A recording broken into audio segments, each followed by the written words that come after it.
Welcome to the Ratline, a deduction game where we review evidence in order to track down Nazi fugitives. If you enjoy previous titles such as The Roottrees Are Dead and The Return of the Obra Dinn, this one might be for you. We've got the jazz going and we've got our detective hats on. So let's begin.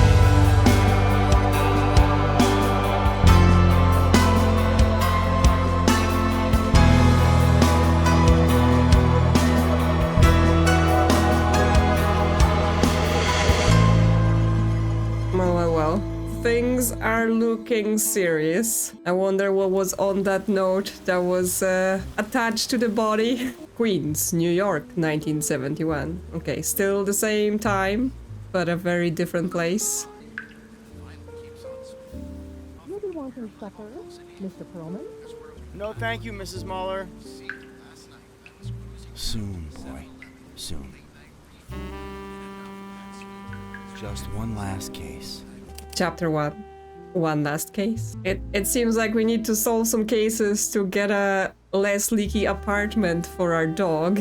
Okay, we've got to navigate, but there are some things on the wall. Okay, I guess we can't read them until we navigate.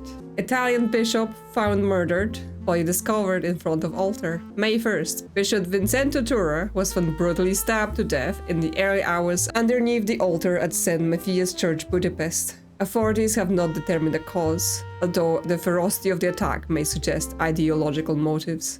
Scrawled above the altar was the word Ratline. Police are continuing to look for leads in the wake of a wave of something. Okay, so that's about what we've just seen.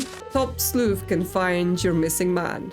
When spouses stray, fathers vanish, or lovers leave without forwarding address, many turn to the courts.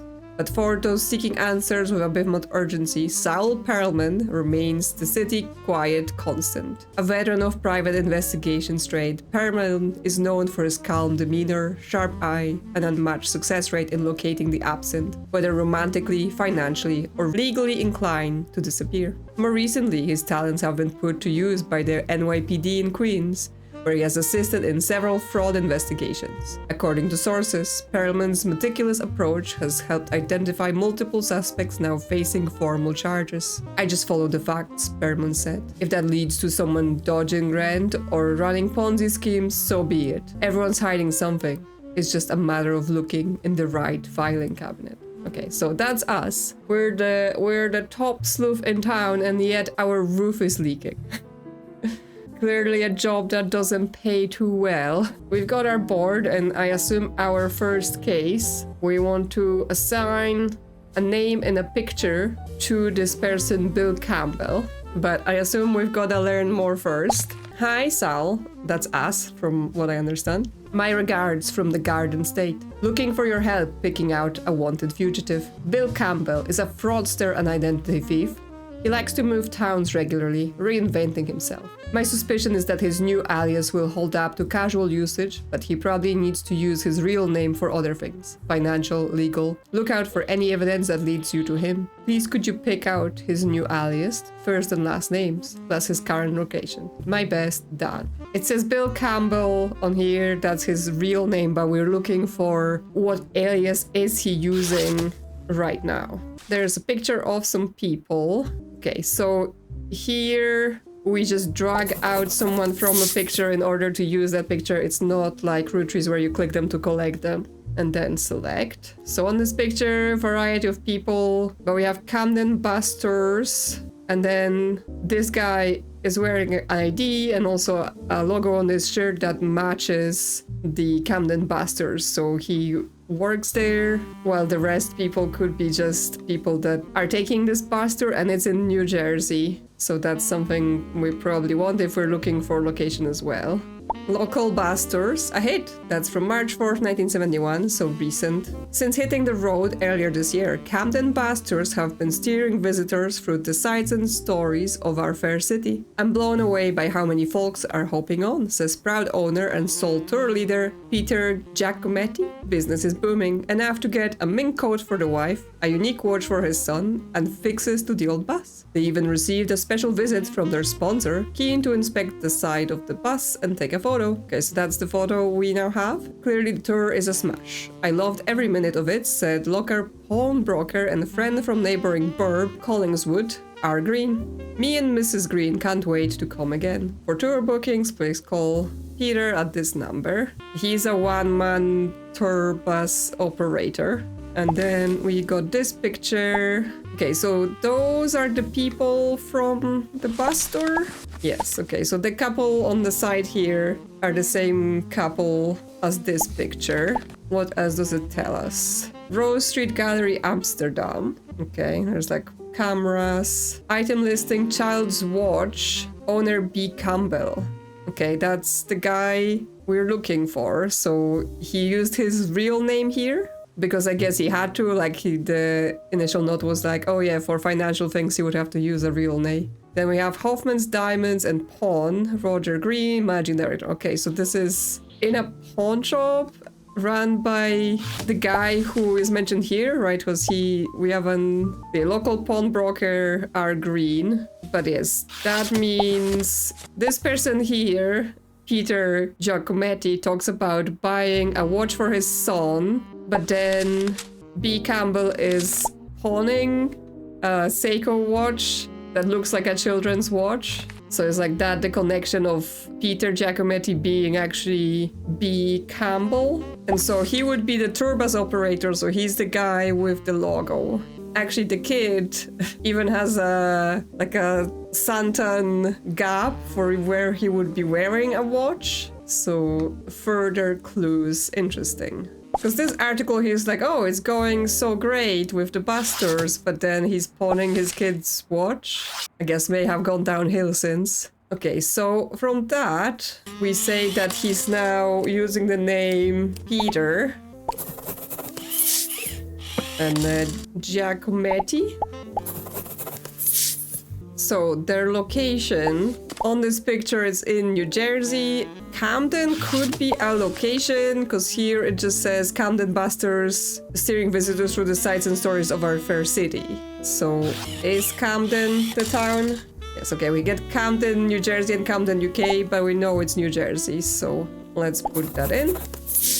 We still need to add a pic, but I assume it's him here because he's running the busters. And now we gotta press on the rat to check our answers. So this isn't like check in sets of 3 or anything like that. We just have to say we're done. Check completed, all answers correct. Okay, and now we get a fill in the blanks section as well. So we're both doing this kind of identity investigation and what's the story. Dear Dan, I tracked down Bill Campbell in Camden, New Jersey. He's been running bus tours under the name of Peter Giacometti. Seems like the tours haven't been doing all that well, as he's been pawning items, including his son's watch, to a man called Green. Looking forward to working with you again. And the thing disappeared as soon as I filled it in, even though I didn't read it all the way. And now we just finished our day to complete the tutorial. Can we pet the dog?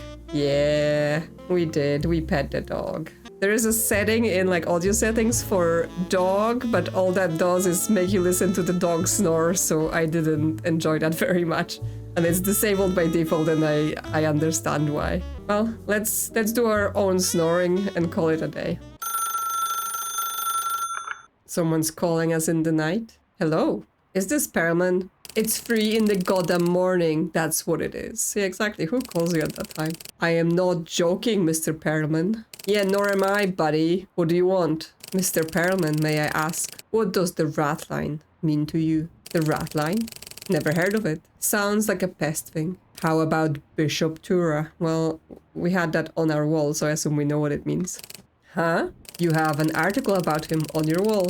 Did you know that Bishop Tura was a former member of the Nazi party? Okay, that's where that story comes in. Hang on, 1 second. Get back to that bit about you spying on me. Who are you? Exactly, how do you know we have that on our wall? He wrote extensively about how the Catholic Church and National Socialists could become allies. Later, he put his words into action. How so? Bishop Tura was in the business of human cargo. On the night of his death, he had on him a list of Nazis he smuggled out of Italy after the war. A list. That's what the Ratline is. A passage to freedom for the perpetrators of human misery. Truer was a key helper. How did he manage that? He used his influence to remove them from prison, hid them in his monastery, secured documents, and arranged transport. Capable guy. What does this have to do with me? Mr. Perelman, I must be brief. We have a list, but we need an outside source to help us. You're well known as a top sleuth. Ha, buddy. I don't know who you think you're talking to, but do you want to go after them, Mr. Perelman? These Nazis, these killers? Many of them live comfortably, growing old and fat. They believe they are beyond our reach. And this may be our last chance. We'll start feeding you names. With each case, you will receive a dossier. When you're done with one, the next will follow. This continues until they're all found. Hey, just a second, wait. You know, we can do a retainer. This won't be cheap. But I can work something out. Good night, Mr. Perelman. Await our contact. Yes, are we doing this for free? I mean, it's a noble cause for sure, but the man got a leaking roof and a dog to feed.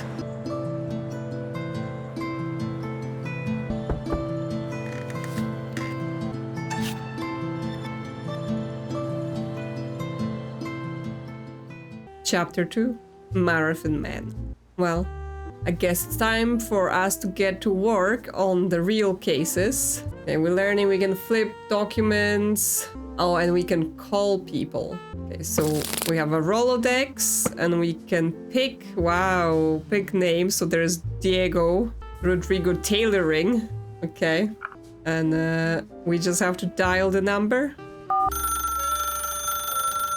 Hello, is this Diego? It is a pleasure to meet you, Mr. Perelman, is it? Yes, it is. I believe you've been looking into the Schultz brothers. I have.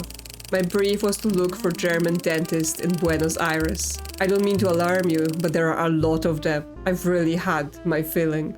Aha, yes, he had his filling with dentists. I see. It's a little joke, you see, like fillings that dentists give, yeah. I got it, but our character is unamused. No, I get it. Anyway, I have one promising candidate, a Dr. Schmidt. What can I help you with? So, tell me more about Dr. Schmidt. As a dentist. Dr. Schmidt is a practicing dentist of some renown in Buenos Aires. I should know because I've become his patient. He is quite chatty in between sessions with the drill and the pliers. Do you know Schmidt's first name? I have not been able to discover it. He has no certificates in his office. Highly suspect, if you ask me. I've never encountered a dentist who didn't want to parade his honors. It's 70s in Buenos Aires, so probably not a legal requirement, but in a lot of places these days I would expect, like, if you're a dentist, you have to have your qualifications available to show to people. Does he have any family? He speaks fondly of his older cousin in Canada. Apparently, his older cousin pioneered a rather celebrated new technique called an oronectomy. Dr. Schmidt also claims to have played a role. You know much about it? Me, no. But Nico, a charming fellow patient visiting from Paraguay, spoke highly of the same procedure he had with Dr. Schmidt last January. So, how are we going to track his cousin, a dentist in North America? Dentists in Canada need to conform to national certification, so he'll likely have retrained. I'd suggest speaking to the National Dental School and taking it from there. Thanks, Diego. Does he have any distinguishing marks? Apart from the beard, no. I don't think so. That's all I need to know. Thanks for your help, Diego. My pleasure. I appreciate your war on dentists. The Gamzo Navarone, if you will. Call again, anytime. Buen dia, Diego. So that adds the transcript of the conversation as evidence. And he also got us a list of patients from this dentist, Dr. A. Schmidt. So Mr. Schroeder had an oronectomy. So I assume that might be something where we can like find out what the procedure is, then we call someone in Canada to be like, hey, you know anything about this procedure? Who invented that? Right, since they were making a thing out of it. But let's look at our evidence board as well. Okay, so we have 2 people we're trying to track down, Ralph Schultz and Fritz Schultz, who are brother, and those are their original name, but obviously we're trying to figure out what identities are they using now. Mr. Perelman, this is your first case, the Schultz brothers is. Okay, this is the explanation, but I guess I started doing what it said in like calling people. Wanted since 1949. It is believed that they fled initially to Seville and then on to South America. It is possible they are not anymore identifying as brothers, but some other close family relatives, like cousins. We have contacted an associate in Buenos Aires to assist you. His name is Diego Rodrigo. Best of luck. Okay, so that's how I was supposed to know to call Diego, but the goals section told me that immediately. So we got a picture of a bunch of soldiers, I assume, back from their war days. Right now, we don't really know much of it. Like, obviously, right now, the guy has a beard, but that's something that can change about you. This guy here, he looks like he has a scar, so probably that removes him. And this guy has glasses, so there is a chance he could be now wearing contacts, although it's the 70s. So I wouldn't think that would be something that would be easily available to people at the time, and therefore glasses would still most likely be the thing. So he could be one of the 3 remaining people, although again, I might be proven wrong. Maybe he got plastic surgery for his scar and also invented contact lenses. Dear Friedrich, I heard you are shipping out tomorrow. My undying love for my 2 blessed boys. Please make sure you and your brother shave your beards before then. You must be the only man in your unit to look so slovenly. Also tell Ralphie to wash his face daily to stop infection. The dental exam's results came back. I am so proud. When the war is over, you can follow in Ralphie's footsteps. Okay, so that's the mother of them. That's them shipping out to war, and they had beards at the time. And then Ralphie washed his face to stop infection. Is that the guy with the scar? And that's him qualifying as a dentist. Oh, so that may be his brother then? Both of them have beards, so they're the 2 people with beards. And then Ralphie washed his face to stop infection because he has a scar. So this would be Ralph Schultz. And this would be Fritz Schultz. That's what I take from this. Oh yes, there's also flipping documents. So which one is the one that flips? Just click on the arrow to see what's underneath. I'm not sure what arrow are we talking about. This just makes it large. Unless it's something I don't have yet. So what's next? Can I somehow get on the phone to Mr. Schroeder and find out what oronectomy is? What's in my Rolodex?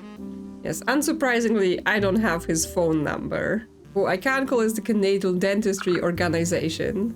So let's see if they can help us. Canadian Dental Organization.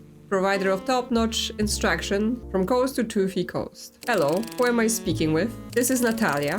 I'm the senior administrator at the CDO and Dr. Schaefer's personal assistant. How can I help? Natalia, I'm looking for a passing acquaintance I met in Buenos Aires, a German dentist working in Canada.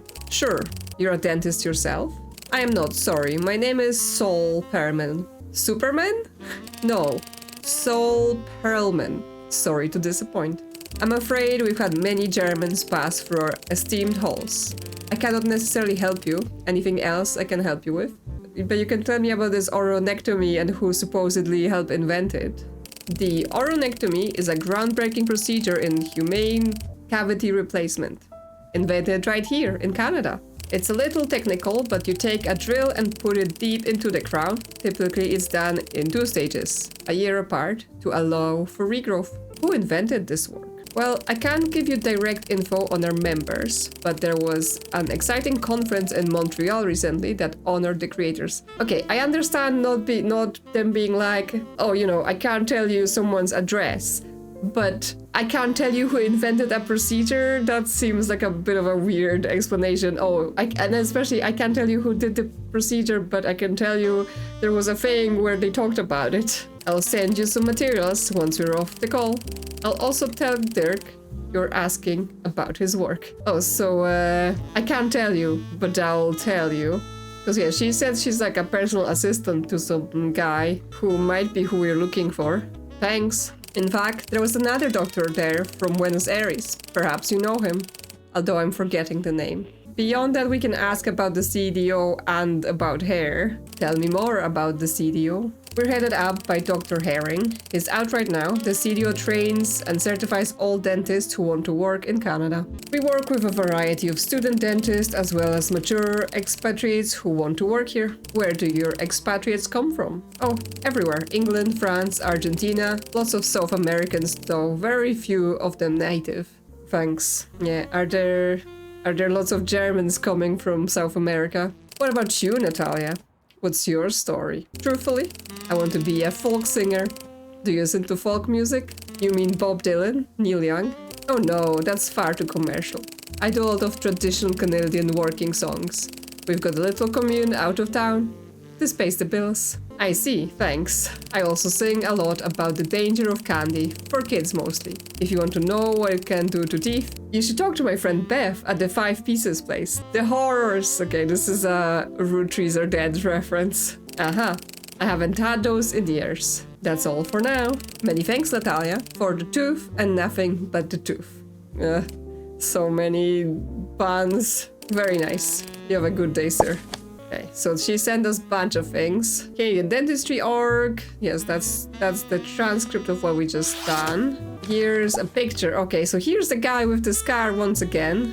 Dental innovation. So that's him for sure. So one of the brothers is for sure who's invented this new procedure. And yes, Canadian Dental Organization Conference newsletters. This year, speakers covered a wide range of subjects, including emerging technologies in root canal by Emerson, Brace Yourself, orthodontistry in the age of bubblegum by Irving, and challenges in British dentistry by Forsyth. All were highly entertaining and informative. Prize recipients: this year's grand prize went to Dr. Mueller for his work on the oronectomy procedure. Flying in late from his surgery in Toronto for the photo op, the esteemed Dr. Mueller shared a few choice words. I couldn't have done it without my brilliant cousin Alex, he said. Special thanks to the sponsors that made this event happen. Okay, so it's Dr. Mueller and his cousin Alex are the current identities of the two brothers. So are we looking for current pictures of the people? Because I could replace him here with a more updated picture. And is that his brother here in the background? Because it looks similar to that guy. So this guy's surname is now Mueller. And this guy's first name is now Alex, because he's talking about his cousin Alex. And yes, the name on this here was A. Schmidt, so his current name is Schmidt. So he's currently in Buenos Aires. And Ralph, it said he flew in from Toronto, so I guess he is currently in Toronto. And then she said something on the phone call about, oh, I tell this guy you ask about his work. Yes, I'll tell Dirk you were asking about his work. So she's not gonna tell us, but she's gonna tell us. So is his name Dirk? Okay, the only thing I'm sort of not sure is, should I be updating this guy's picture? But I guess we'll see. Nope, apparently it's correct if we use the old picture as well. To whom it might concern, I found the two dentists, Ralph and Fritz. Ralph is a highly decorated dentist, living and working in Toronto under the name Dirk Mueller. He pioneered a procedure called the oronectomy, for which he has received significant acclaim. His younger, I will read the rest before it closes on me. His younger brother, I assume, goes by Alex Schmidt. He lives in Buenos Aires. There we go. All correct. We've got two of them tracked down. I'm still not sure where that arrow was for me to flip a document. Like, I just didn't see anything. So maybe that's something that will come up later, or there was some other document I was supposed to find. Oh well. Let's go to bed. Chapter 3. The French Collection. Access the library archives. Your search tool can now search the New York Public Records Library. Open the library tab in the search tool to search documents. So we have the little thing that we've been using to like get names and locations, and now we can search the library for things. So we have to find those things first. So let's look at the case first instead of going off calling people before I even know who the people are. This time there is 3 targets: Wolfgang Fischer, Annelies Hoffman, and Helmut Schlosser. Mr. Perelman, we are now on the trail of Annelies Hoffman and her lackeys, Helmut Schlosser and Wolfgang Fischer, the daughter of a wealthy and well-connected family. She's a target of utmost importance. We have secured you access to the archives, a wealth of searchable documents that may aid your investigation. Our regards. Unsigned. And we've just got a couple pictures. So there is someone's wedding picture with a bunch of people. I mean, that might be Annelies if she's the daughter of a powerful connected family. But that seems a bit obvious. And we've got Pellicott and Partners, some sort of shipping company. There's a priest here, and we know that all this thing is centered around that priest who was helping them escape. So that might be him arranging some trafficking deals. What can I look up in this library? Is Pellicott and Partners anything? I guess not. Anything about the Hoffman family? Yes, we have Hoffman corporate restructuring and Hoffman employee found dead. So let's have a look. Okay, not what I was expecting. So they're moving some people from bread to diamonds. This looks like the logo that there was for the pawnbroker in the tutorial level. So is that guy involved as well? And yes, like cheese goes to who and stuff like that. Right now this just looks like gibberish of symbols, but who knows, maybe there will be something we need to read into it. It says page 2 of 2. Is this where the arrows come in? Where I change pages? No, nothing seems to be showing up. We can pin it. And then we have Hoffman employee found dead. Man found murdered in Dublin Park. April 14th, 1970, so that's last year. Police in Ballium yesterday discovered the body of David Fairview in Grange Park. Detectives say Fairview sustained multiple stab wounds and bore defensive injuries consistent with a violent struggle. Forensic officers also believe the body may have been moved after the attack. Investigators are now appealing for information on a tall blonde woman in her early 50s. who was seen in the area with a male companion around the time of the incident. Anyone with information is asked to contact Balum Garda station. Okay, so a photo recovered from the victim, David Fairview. Are those the people from the wedding pic? And also this guy in the background just giving him this absolute stink eye. So yes, this looks like potentially the groom on this picture. And that's the bride as well. So they're the Fairviews. Although yes, we don't have enough info to be like, are they any of the people here? And the guy giving the stink eye also looks like the guy here maybe? So he was at the wedding. The art isn't super detailed, but it seems like they're trying to make the people at least look distinct enough for us to tell. Okay, we can pin this too. What else? There is a name of the ship on this thing. Siegfried. Can we look anything about that? Yes, Siegfried shipping routes. There we go. From Dublin to New Jersey. And from London to Dublin and Seville. Trieste. Okay. That seems to align with that conversation we were having about him shipping people out of Italy to Seville and then to South America. Like this may have been part of the whole situation. So I think we potentially, yes, have to keep in mind the overall story in order to see where things are relevant. And also this package is upside down. I assume the arrow is this way up and they've putting it upside down. Can we call anyone like the Pellicott or Hoffman Enterprises or the Dublin Times? We can call Dublin Tailors, but not Dublin Times. Pellicott and Partners, we can do that. There is a setting that just types in the number after you click it, which I think it's a bit nicer. Don't have to retype everything. Hello, George Martinic. of Pellicord, their partners. Hello, my name is Sol Perman. I've received a document regarding the Hoffman family with your law firm's stamp on it. Ah yes, wait one moment. Door shutting. How can I help? Yes, I'm fishing here, right? I don't really have any info, but like, why do you have this photo? Mr. Perman, do you know what a private archive is? No. Say there is a very rich family, for example, the Hoffmans. They might wish to have a place to store the enormous amounts of documentation stemming from their personal affairs. Somewhere confidential, so it can't be found easily. Exactly. Proof of business malfeasance? Sometimes, but also more personal affairs, fallouts, illegitimate children, drug problems, identities. Dude, why are you telling me this? That sounds like, you know, just straight up come up with, we hide things for rich people. I'm struggling to follow.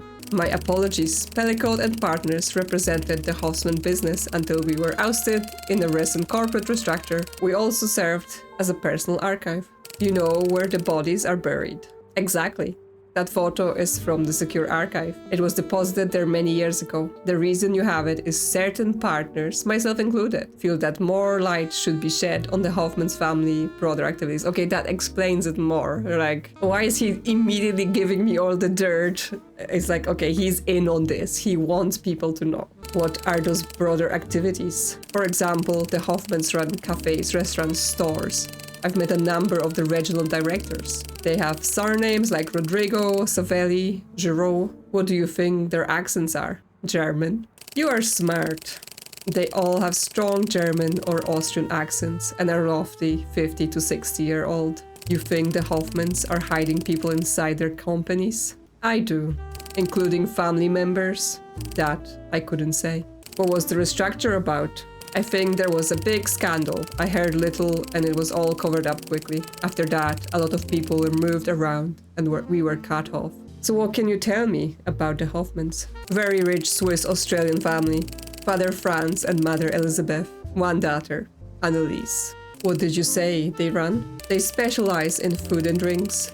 They have restaurants and stores all over Europe. Touristy, popular with Americans. I am American and I apologize for that. Is that all their business interests? I believe they recently started a US chain of pawnbrokers and discount stores. Grubby stuff, yes, that would link to that pawnbroker logo matching that restructure chart. How about Anneliese specifically? She was the joy of the Hoffmans, a ski champion, concert pianist, ballerina. Not a particularly nice person though. How? How do you say? She treated people like property. What was the state of her marriage? Tempestuous, to say the least. What can you tell me about Schlosser and Fischer? Helmut Schlosser was a high up in the Austrian command chain. Very tall and handsome man. He was also vain and cruel, capable of day-long rages. So not your typical Nazi then. Very good. There are stories in the archives of him beating up his servants, kicking his dogs, all qualities that endeared him to high military command. And Fischer? Fischer is a murkier figure. He was close friend of Schlosser, but less so with the Hoffmans. He wasn't at Anneliese's and Helmut's wedding, for example. I think he was deeply in love with Anneliese. I have gleaned from some letters that his was, to some extent, mutual. They were lovers. That I cannot say. Okay, so some, maybe a reason for someone to off the husband. What do the symbols mean? Part of the photo contains coded symbols. I can't help with that, but you should have a look in some archives for anything you have seen in the picture. Plus check if you've seen the symbols before. Thanks, George. Yes, that's all. A pleasure to speak to you, Mr. Perman. I'm going to send you a few things to look at. I hope they help. That's great. Take care. Can we get the transcript? There are some various things there, like she's married to that other guy, and I assume that's therefore confirmed. This is Anneliese's wedding, that picture, so her name is now whatever that was in the article about the guy dying. And we've got some coded note.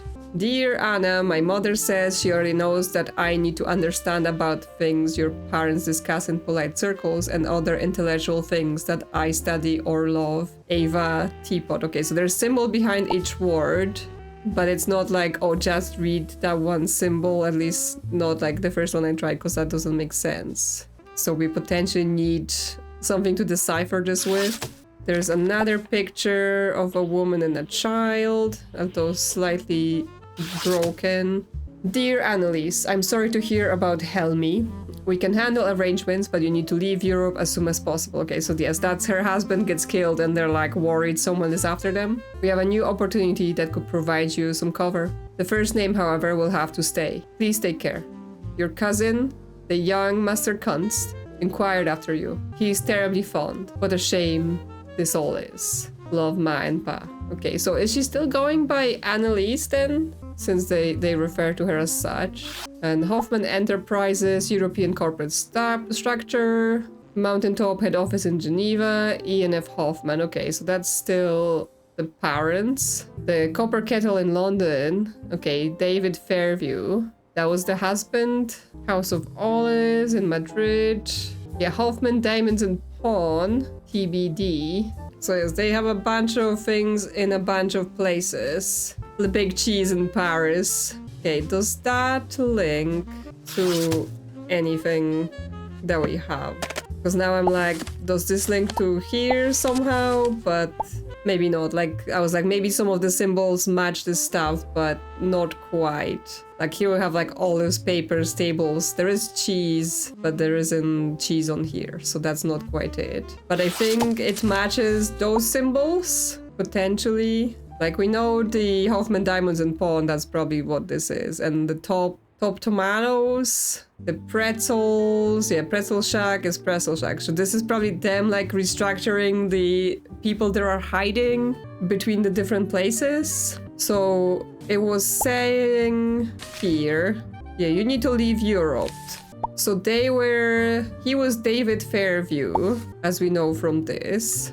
Like that was the name he was using. But his actual name was Helmi. So Helmet? But yes, they were in Europe and then it's like we have a new opportunity that could provide you some cover out of Europe, right? So she's moving from the Copper Kettle, which may have been this thing, to somewhere else, but it's not this restructuring because there is no one moving from here, unless that wasn't here. Because we also have the Lamplight leader, Helen Schmidt, and there is a Lamplight that is marked as part of their restructure, going into the Hoffman Diamonds and Pawn. I mean, I guess we can make the links. The bread is the Crusty Loaf, so that's Roger Green in Dublin, so that's obviously not here. The Pretzel Shack, Dietrich Faust in Munich, that's also not a woman, I'm pretty sure. The Big Cheese, Hortense Simon, that could be a woman. Hungry Pig, Rupert Grunwald in Berlin, so that's not her. And yes, the Lantern, Helen Schmidt. She's either Helen Schmidt in London or she's Hortense Simon in Le Big Cheese. But if she is indeed married to David Fairview, who is also in London, it would make sense that both of them are in London, but they're attached to different companies. So she's Helen Smith right now, and she got moved from Lamplight Larder to Hoffman Diamonds and Pawn. But here the location is unspecified, we just know it's gonna be out of Europe. So can I put her name as Helen? And then Smith? But I don't know where she is quite yet. Let's look at this phone call a bit more, where they were talking about her. So Schlosser and Fischer, Helmut Schlosser, so that would be Helmi, was high up in the Austrian command line, very tall and handsome man. He was also vain and cruel, capable of days-long rages. And Fischer is a murkier figure. He was a close friend of Schlosser, but less so with the Hoffmans. He wasn't at Annelies and Helmut's wedding, for example. Okay, so they did get married. I was more thinking about, oh, the Fischer guy, he was into her and she was potentially into him, so they were having an affair. But no, it does actually specifically say that she does marry Helmut Schlosser, who we therefore know was David Fairview. But he's dead, right? So is his current location where he died in Dublin, or is their location dead? No, we can't say he's in Dublin. It's just that he's dead. And therefore, those are their pictures. So that's him, because they got married, and that's her. But where did she go, is the question. And yes, the Fisher guy, the phone call said, yes, he wasn't at the wedding. So we can exclude anyone here as that guy on this picture. Well, none of them. So he's potentially one of those people. I think this tells us, yes, that we haven't discovered one of the things yet. There is a missing document. Guess we could try and look up the Hoffman Diamonds and Pawns, see if there's anything about it. I don't know, because we already looked up Hoffman. Is there Hoffman's Diamond and Pawn we can call? There's Hoffman Auctions. I mean, we can try it. Okay. No one answers, so I guess it's just there to distract us. But I was like, oh, auctions might be close enough to pawns and stuff like that, but no. On this picture, if we look at the boxes now, they also have letters on them, and the letters suspiciously match the initials of the people we're looking at, right? Wolfgang Fischer, Annelies Hoffman, Helmut Schlosser. I mean, it's reversed, but it's upside down. So that links us back to the whole, yes, they were using this to ship people off. And therefore, this may tell us like where they currently are. I mean, New Jersey makes sense. Again, if we recall the first case, right, with the guy who was driving the bus, there was that guy in the pawn shop that is part of the Hoffman group, this pawn shop, because that's the logo. His name was Green, and they were in New Jersey. So is she currently in New Jersey? What was the name of that place? We can just look at previous evidence in here. Yes, Hoffman's Pawn. Yeah, Roger Green, and it is the logo. It is the logo for sure. So they're from Collingswood, New Jersey. Oh, so is that her then? Does she go there and is part of the Hoffman's Diamonds and Pawn? So they are in Collingswood, New Jersey. But then is her name then Green now? Because she remarries the guy called Green. I'm also still missing a piece of evidence. And, you know, however I'm supposed to read this. There are also symbols on those boxes, but on the shipping route the symbols are different. So I was like, oh, can we work something out from that? But it doesn't seem to be the case. Although this was implied this happened before he was killed, right? Because why would there be a box for him unless he was still alive? But then the symbols might make sense because they're both marked triangles, so they're going together. But then Wolfgang Fischer was sent somewhere else because he's got a rectangle. So like the symbols might be a thing. It's just this shipping route is, it says intermediary symbols redactor extrapolate from pattern. Okay, so the ones that are X's have been removed, which then makes sense that yes, one of them was Dublin and one of them was Seville. Now, why was he killed, right? Obviously, there is the situation of they were terrible people that were being hidden, and so as we are investigating them now, someone could have done it earlier, figure out this is the guy, and just decided to take this into their own hands, right? That's a possibility. That was already someone's revenge. Or, I guess there is the situation of she married one guy, but potentially had a thing with the other guy, and he was in love with her, so he may have been like, no, why didn't you marry me? It will depend on whether she actually did reciprocate, right? Because if she did, they could have killed the husband together, and actually does say a blonde woman in her early 50s was seen in the area with a male companion at the time of the incident. So did she kill her own husband with her lover, the other guy, and now they're together? Like, is he the guy running the pawn shop with her? But I'm still like, oh, what's this one piece of evidence? Can we call the Garda station in Ireland? Will this go anything else? Yes, Ballium Garda station. Ballium Garda station. Sergeant Kenny, how can I help? Hello, I'm inquiring about a murder that happened last year in Grange Park. All right, you'll be wanting to turn yourself in, will you?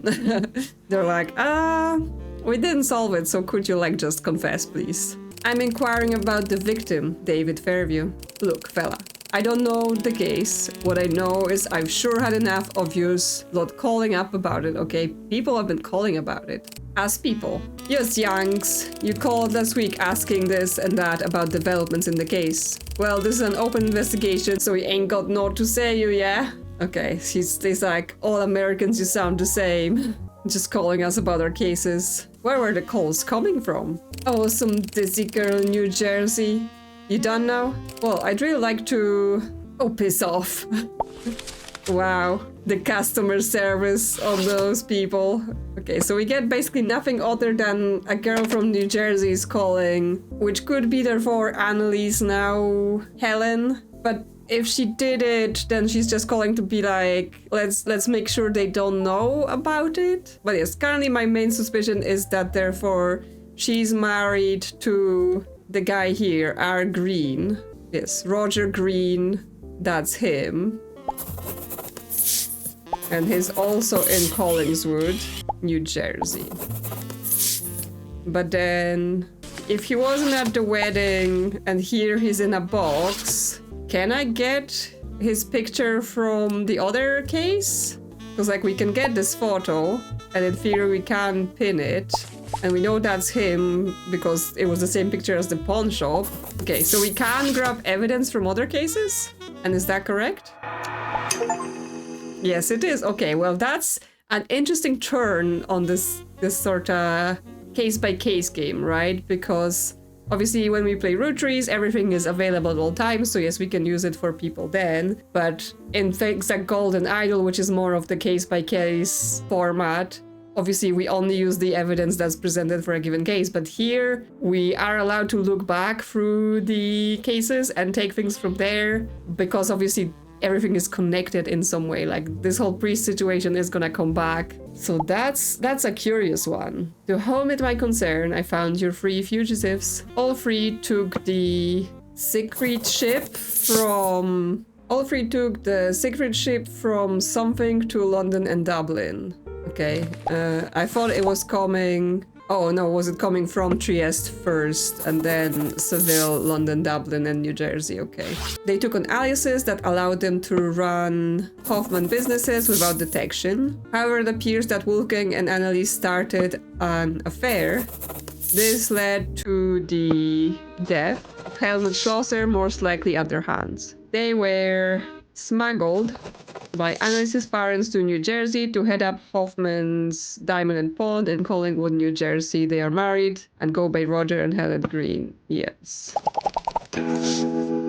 Okay, so yes, that comes together in a bigger picture. So we do have to pay attention across the cases and how people might be reoccurring or cases might be reoccurring. So that's an interesting addition to this sort of game. So that's 3 cases down, and I think that will do for a first look into the game. I'm definitely interested in continuing, but let me know in the comments what do you think. And if you enjoyed that one, consider liking or subscribing. Thank you to channel members for supporting the channel, and I will see you soon on another adventure.